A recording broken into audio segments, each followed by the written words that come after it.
Salut à tous les amis, aujourd'hui on va parler d'un film de mort-vivant suédois. Skål Affenstru.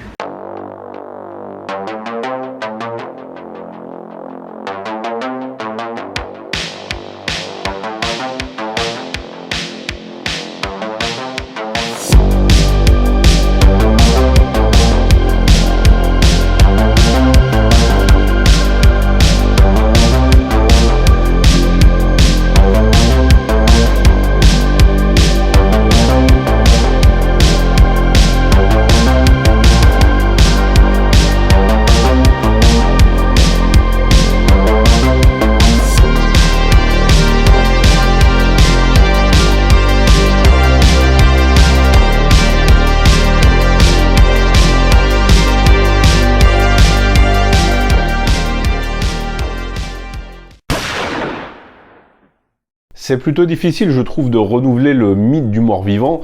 On a eu des centaines et des centaines de films, des dizaines et des dizaines de séries, des comic books, des romans, des jeux vidéo. On a souvent associé la figure du mort-vivant à celui d'un ennemi, d'un mort sorti de sa tombe pour venir dévorer les vivants. Et lorsque j'ai commencé à voir des retours sur le film Handling the Undead sur les réseaux sociaux, ça avait l'air d'annoncer quelque chose d'un petit peu différent, d'un petit peu plus contemplatif et d'un petit peu plus psychologique que les films de zombies habituels. C'est pour ça que je me suis intéressé au film et que j'ai fini par le visionner.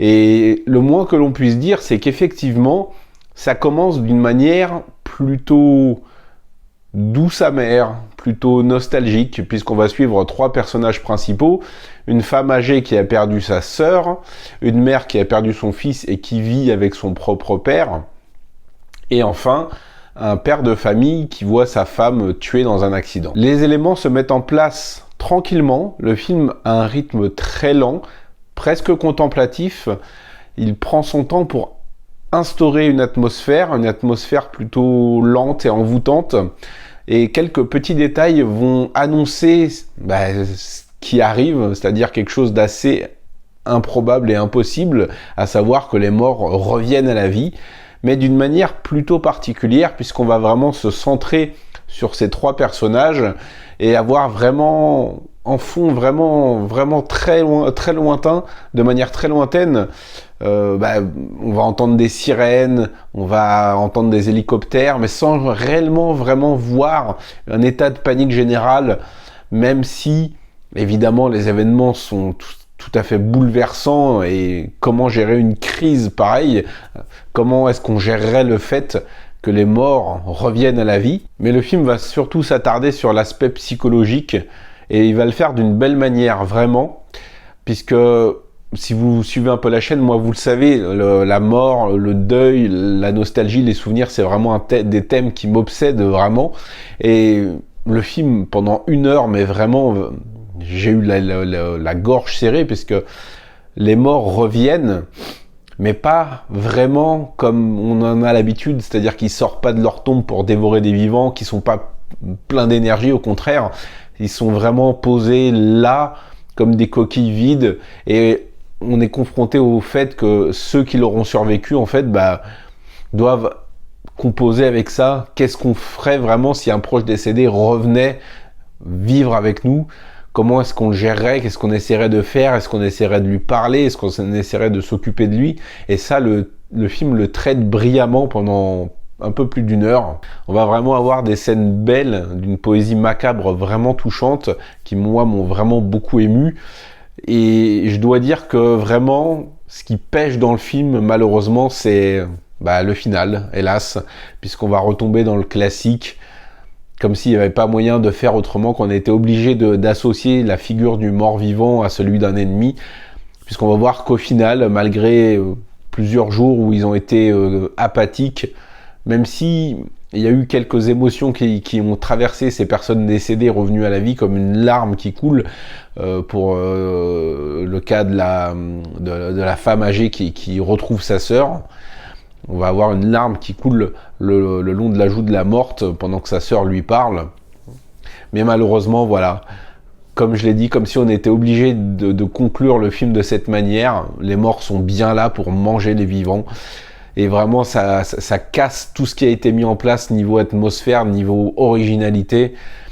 Parce que c'était original de traiter le fait que des gens reviennent à la vie, mais sans être des ennemis, qu'un phénomène électromagnétique les ait réveillés, et comment est-ce que leurs proches allaient gérer ça. Pour moi, c'était vraiment quasiment imperfect jusqu'à cette fin qui tombe vraiment dans la facilité. J'ai vraiment été extrêmement déçu. Malgré tout ça, c'est un film plutôt original dans le contexte du mort-vivant, parce que c'est vraiment un film qui s'attarde sur la psychologie, qui va gérer la nostalgie, la douleur, le deuil, et au travers de gens du quotidien. Et ça, c'était vraiment bien fait. Pour moi, on n'avait absolument pas besoin de cette fin. Ça a été vraiment une grosse déception pour moi. Alors attention, je trouve toutefois que le film mérite le coup d'œil, évidemment. Faut juste couper à 1h, 1h10. Au moment de la scène du lapin, vous verrez de quoi je parle une fois que vous serez devant. Mais voilà, pour moi, on est vraiment passé à ça d'un très très très grand film. Ça aurait pu il n'y avait pas besoin de ça vraiment, quoi. La fin, pour moi, elle ruine tout, et c'est vraiment dommage parce que c'était. Alors je crois que c'est un film qui est adapté d'un livre, un livre que j'avais commencé à lire d'ailleurs, mais je me souviens plus du titre. Où pareil, des gens revenaient à la vie, mais sans. Enfin, j'avais pas fini le livre, mais ça annonçait la même couleur que le film en fait. Et il y a aussi, il me semble, une série sur des gens qui reviennent à la vie, mais je vois à peu près ce que c'est, mais sans me souvenir du nom, si vous pouvez m'aider dans les commentaires.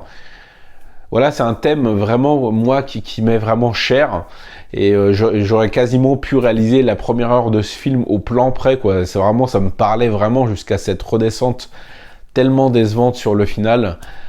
Après, vraiment, comme je l'ai dit, c'est un film qui est beau visuellement, qui dégage vraiment une belle atmosphère. C'est lent, ça prend son temps, ça sait installer son ambiance. Et si vous l'avez déjà vu, je vous invite à me dire ce que vous en pensez dans les commentaires.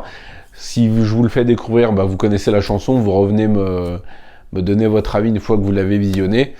Et nous, on se retrouve très prochainement pour parler de cinéma asiatique, parce que vous savez que ça déchire.